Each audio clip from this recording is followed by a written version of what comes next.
Hello everyone, welcome back to our channel exam warrior. तो हम आज जो है नए वीडियो के साथ आप लोगों के पास आ गए हैं। तो आज की जो टॉपिक है हमारी वीडियो का वो है ईसीसी से रिलेटेड जो डीपीएससी का कोर्स कंटेंट हम लोग पढ़ रहे हैं चैनल पे, early childhood care and education जिसका नाम है पूरा।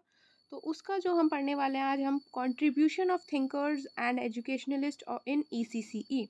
तो पहले जो हम अपना कंट्रीब्यूशन पढ़ने वाले थिंकर का वो है महात्मा गांधी। तो हम इस वीडियो में महात्मा गांधी जी का जो कंट्रीब्यूशन है एजुकेशन को लेकर या जो उनकी फ़िलॉसफ़ी है एजुकेशन को लेकर वो हम सारी कंप्लीट कर लेंगे और अच्छे से। और अब आप लोगों के एग्ज़ाम्स भी आ रहे हैं, आई गेस 2 मार्च मई से स्टार्ट है। सो चलिए, तो वीडियो स्टार्ट करने से पहले आप हमारे चैनल पे अगर नए आए हैं तो हमारे चैनल को सब्सक्राइब कर लीजिए और हमारी इंस्टाग्राम आईडी पे आप लोगों को इसके नोट्स मिल जाएंगे पीडीएफ फॉर्म, फ़ोटो के फॉर्म में। वहाँ से आप ले सकते हैं, वरना वीडियो में से भी आप स्क्रीनशॉट ले सकते हैं, आपको वो भी सफिशिएंट होगा। और अपना आंसर फॉर्मेशन आप इसको मिलाकर अपने आंसर्स में जो मैं आपको कंटेंट आज दूंगी कर सकते हैं। सो या हमारी इंस्टाग्राम आईडी भी आपको दिख ही रही होगी, एग्ज़ाम वॉरियर 21 करके है इंस्टाग्राम पे। अगर आप चाहें तो हमें फॉलो कर सकते हैं। तो चलिए हम अपना स्टार्ट करते हैं आज का। तो हमारा जो पहले हैं, जैसे मैंने बताया, महात्मा गांधी जी की उनकी क्या फ़िलॉसफ़ी थी, वो क्या एजुकेशन के फील्ड में उन्होंने अपना क्या पॉइंट ऑफ व्यू दिया था या क्या योगदान दिया था। गांधी जी का वैसे ही बहुत इम्पॉर्टेंट रोल है इंडियन हिस्ट्री में, तो उनका हम इंडियन हिस्ट्री के पर्सपेक्टिव से रोल नहीं पढ़ेंगे, बट एजुकेशन पर्सपेक्टिव से कि उनका क्या इंपॉर्टेंट चीज़ उन्होंने दी थी या क्या इंपॉर्टेंट उन्होंने करा था, वो सब हम इस वीडियो में कवर करेंगे। तो गांधी जी की लाइन थी, we must be the change we wish to see in the world. कि हमें जैसा एक दुनिया को हम देखना चाहते हैं या जैसी दुनिया हमें चाहिए वैसा हमें पहले खुद बनना पड़ेगा। मतलब कि अगर आपको चाहिए कि सामने वाला इंसान सड़क पे कूड़ा ना फेंके, तो पहले आपको खुद अपने बिहेवियर में वो चीज़ें अडॉप्ट करनी पड़ेंगी, वो आदतें अडॉप्ट करनी पड़ेंगी, जिससे कि दूसरे लोग आपसे इंस्पायर हों कि मेरे को भी ये चीज़ नहीं करनी। पहले चेंज आपको अपने अंदर लाना पड़ेगा, फिर जाके दूसरे इंसान में चेंज लाएंगे। तो ठीक है, आप ना अपने आंसर्स जब स्टार्ट करें तो ऐसे ही वन लाइनर कोटेशंस वगैरह से करिएगा, तो वो बहुत ज़्यादा इम्प्रेसिव सी लगती हैं और एग्जामिनर को देखने में भी अच्छा लगता है और आपका आंसर फॉर्मेशन भी बहुत अच्छा हो जाता है। फिर उसके बाद हम आते हैं इंट्रोडक्शन पे। तो इंट्रोडक्शन में हम उनका एजुकेशन से रिलेटेड इंट्रोडक्शन ही पढ़ेंगे, क्योंकि वही पूछ आपके एग्ज़ाम में आपको लिखना होगा कि उनकी लाइफ स्केच वगैरह के बारे में नहीं लिखना होगा ज़्यादा, कि कब पैदा हुए, कब उनकी शादी हुई, क्या अब वो इंडिया वापस आए, ये सब इम्पोर्टेंट नहीं है। इंट्रो में भी आप उनके जो एजुकेशन से रिलेटेड चीज़ें उन्होंने की हैं वही बताएंगे। जैसे अब मैंने डेट्स लिख दी हैं कि 2 अक्टूबर 1869 को गांधी जी का जन्म हुआ था और 1968 को उनकी डेथ हुई थी। ठीक है, तो Gandhiji's contribution to Indian education is the best known through his schemes of new education called Nai Talim for और बेसिस एजुकेशन। तो उनकी जो एजुकेशन पॉलिसी थी या एजुकेशन का जो स्कीम थी नई तालीम वाली, वो बहुत इम्पॉर्टेंट रोल प्ले करती है इंडियन एजुकेशन में। Gandhi ji is also written his autobiography. उन्होंने अपनी एक ऑटोबायोग्राफी भी लिखी थी जिसका नाम था the story of my experiments with truth.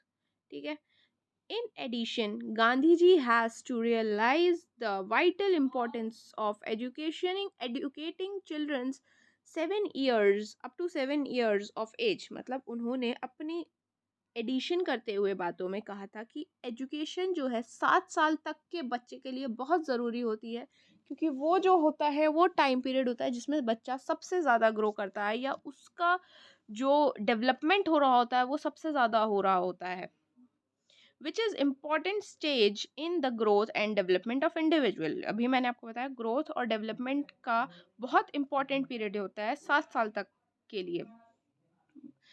Gandhi ji focus on education for children of 7 years, उनका जो फोकस था वो भी यही था कि 7 साल तक के बच्चे को बहुत अच्छी और हेल्दी एजुकेशन मिले, which called pre basic education. Pre basic education उन्होंने उसको बोला था। अब ये प्री बेसिक एजुकेशन एक्चुअली में होती क्या है? Pre basic education is the education of children under 7 years। ये जो एजुकेशन है वो 7 साल के बच्चों तक के लिए होती है, for a development of all their faculties conducted by the school teachers और कोऑपरेशन विद द पेरेंट्स और community in the school and at home. जी, तो आई होप इतना आपको समझ आ गया होगा कि प्री बेसिक एजुकेशन क्या थी। सिंपली था कि 7 साल तक के बच्चे को जो एजुकेशन मिले वो बहुत अच्छी हो, और 7 साल तक की एज का जो बच्चा होता है, गांधी जी ने कहा था कि वो बहुत इम्पॉर्टेंट होता है कि उसको उस टाइम पे बहुत अच्छे से अच्छी एजुकेशन प्रोवाइड करी जाए। अब essentials of pre basic education, अब मतलब इम्पॉर्टेंस क्यों, इतना इम्पॉर्टेंट क्यों है प्री बेसिक एजुकेशन? क्योंकि home is the first centre of child's education and learning. बच्चा जो है सबसे पहले जो अपनी एजुकेशन करता है स्टार्ट, वो घर से ही करता है, क्योंकि वो अपने घर में ही सबसे ज़्यादा टाइम स्पेंड करता है अपने सराउंडिंग वंस के साथ।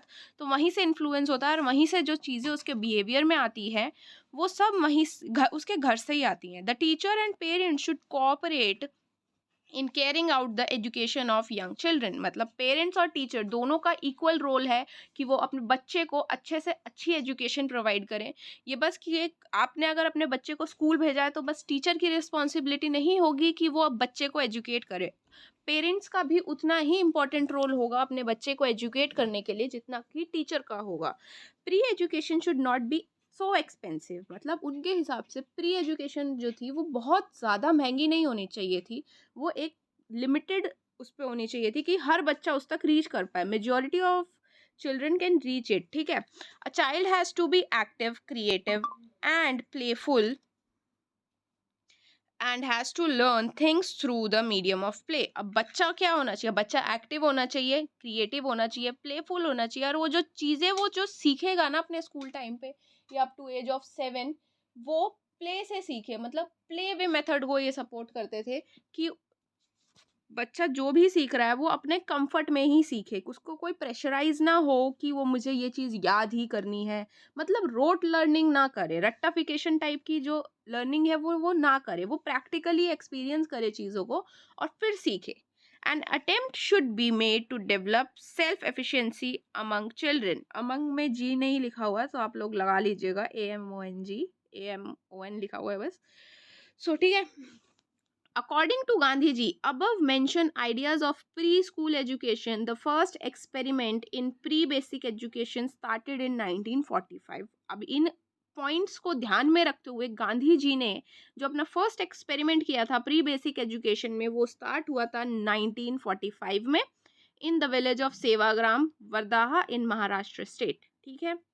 अब गांधी जी के प्रिंसिपल क्या थे? आप खुद एक कॉमन सेंस लगा के देखो, गांधी जी किस किस चीज में बिलीव करते थे? क्या उन्होंने अपने प्रिंसिपल रखे होंगे? जिस चीज पे वो बिलीव करते थे वही तो उनके प्रिंसिपल्स होंगे, कि जैसे principle of non violence, faith in God, principle of brahmacharya, principle, इनके 5-6 ऐसे प्रिंसिपल्स थे, तो ये सब थे। हाँ, सिंप्लिसिटी, प्रिंसिपल ऑफ ट्रूथ, मतलब हमेशा सच बोलना चाहिए, नॉन वायलेंस की वायलेंस वगैरह लड़ाई झगड़े नहीं करने चाहिए, सिंप्लिसिटी की इंसान सिंपल होना चाहिए, उसका जो सिंप्लिसिटी है वो उनसे, वेजिटेरियनिज्म होना चाहिए, ब्रह्मचार्य वाला जो प्रिंसिपल है वो होना चाहिए, और फेथ इन गॉड होना चाहिए, ठीक है।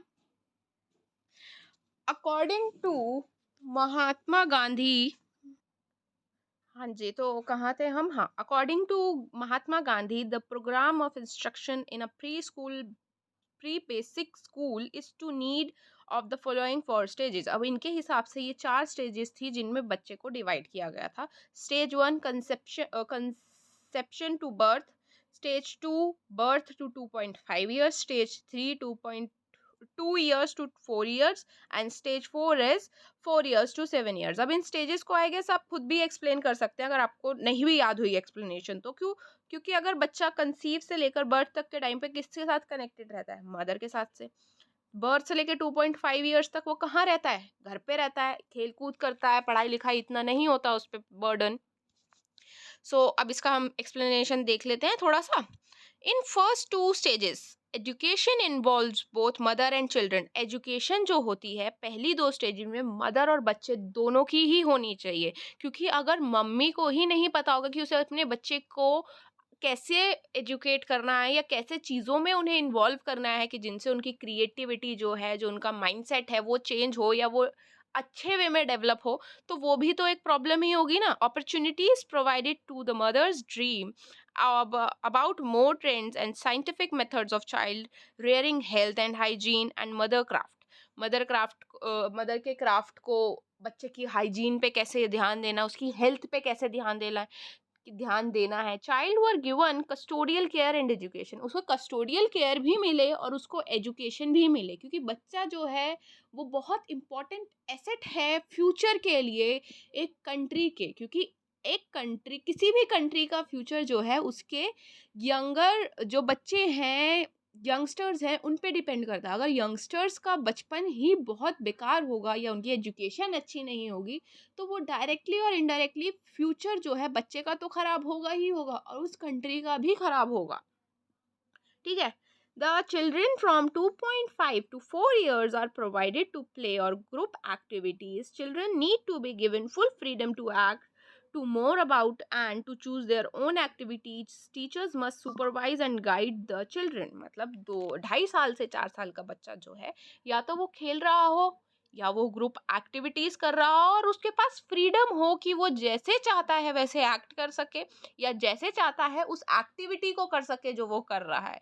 टीचर जो है वो सुपरवाइजर या गाइड का काम करेगी, बस वो या तो उन्हें बताएगी कि ऐसे ऐसे ऐसे ऐसे चीजें करनी है और उन्हें गाइड करेगी कि तुम ये सही कर रहे हो या नहीं कर रहे हो। वो एक हेल्पर का रोल निभाएगी टीचर।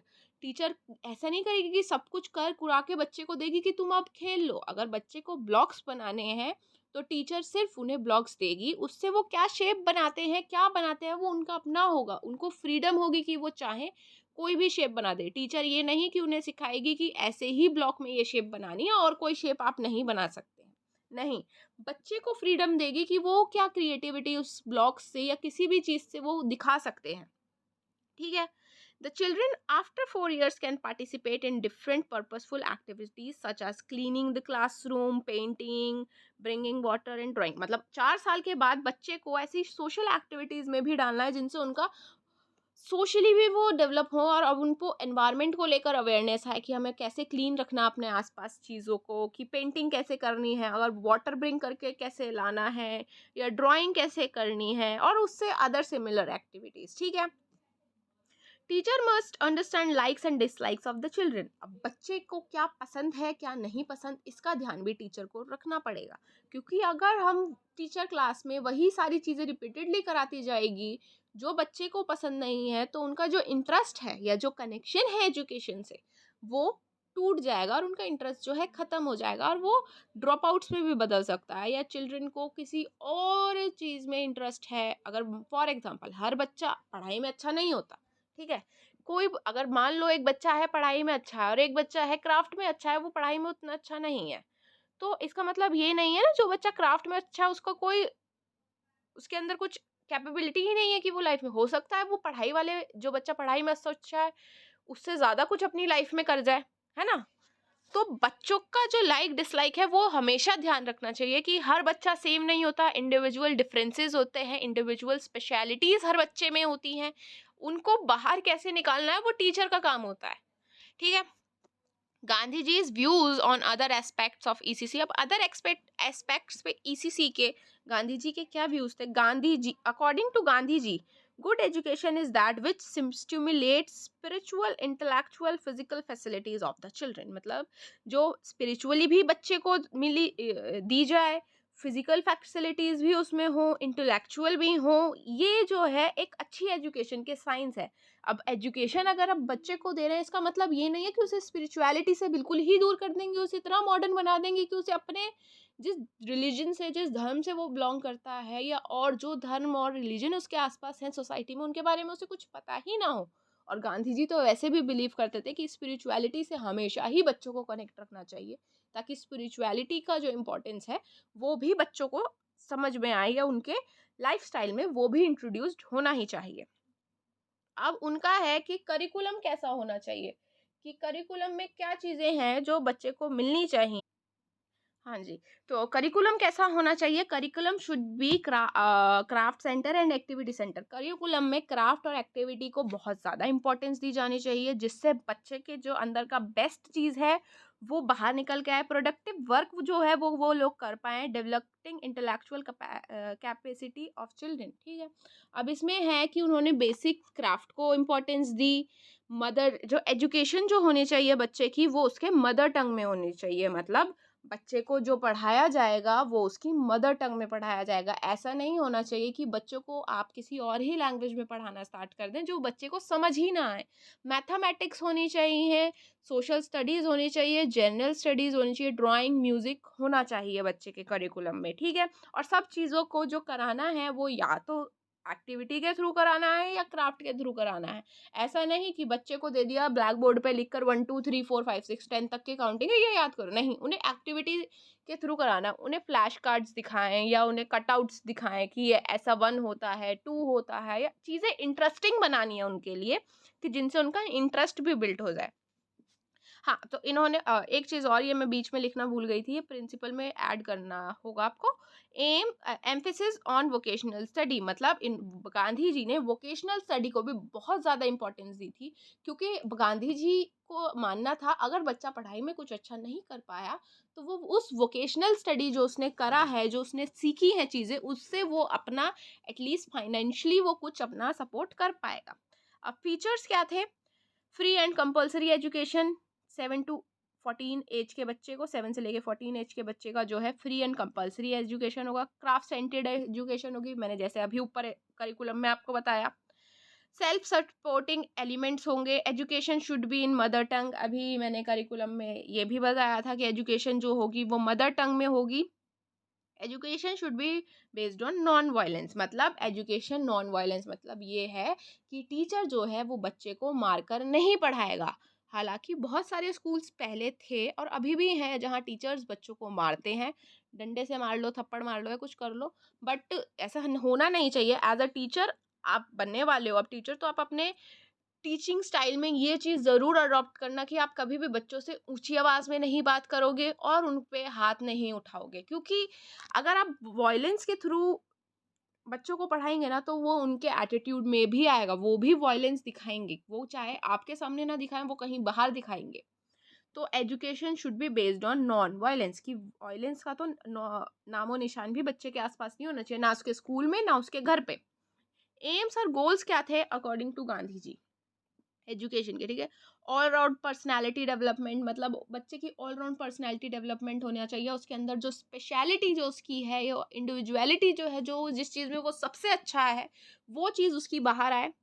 कल्चरल एम होना चाहिए कि उसका कल्चरल से भी उसका होना चाहिए। ट्रेनिंग फॉर सिटीजनशिप, देशभक्ति वाली भावना बच्चे के अंदर होनी चाहिए। प्रिपरेशन ऑफ कंप्लीट लिविंग, की अपना लाइफस्टाइल उसे कैसे जीना है, क्या करना है, उसका प्रिपरेशन होना चाहिए। इंडिविजुअल एंड सोशल एम, उसके इंडिविजुअल भी एम होने चाहिए कि मुझे लाइफ में ये अचीव करना है या मुझे लाइफ में यहाँ तक पहुँचना है, और सोशल एम भी होने चाहिए कि मुझे सोशल वर्क, मतलब जिसे आप कह सकते हैं कि वो भी बच्चा करे, ठीक है?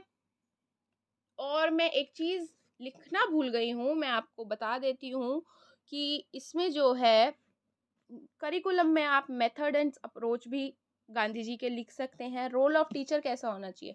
रोल ऑफ टीचर मैंने लिखा नहीं है, मैं आपको बता रही हूँ, आप डेफिनेशन इसकी लिख लेना, मैं बोलूँगी। तो role of teacher, teacher has to play the role of a mother, she has to nurture the child life with him and bring him to be the greatest maturity, मतलब टीचर का जो role है वो mother का होना चाहिए, क्योंकि छोटे बच्चा सबसे ज़्यादा जो टाइम स्पेंड करता है या तो वो अपनी मदर के साथ करता है या जब वो स्कूल जाता है अपनी टीचर के साथ करता है। तो एक माँ की तरह बच्चों को समझाना है, उनकी फीलिंग्स को समझना है कि कहाँ बच्चे को प्रॉब्लम आ रही है। अगर बच्चा कोई कॉन्सेप्ट नहीं समझ पा रहा तो उसके क्या प्रॉब्लम है, या तो आपको अपनी टीचिंग स्टाइल बदलने की ज़रूरत है या बच्चों को किसी और तरीके से इंगेज करना है एजुकेशन में, ठीक है?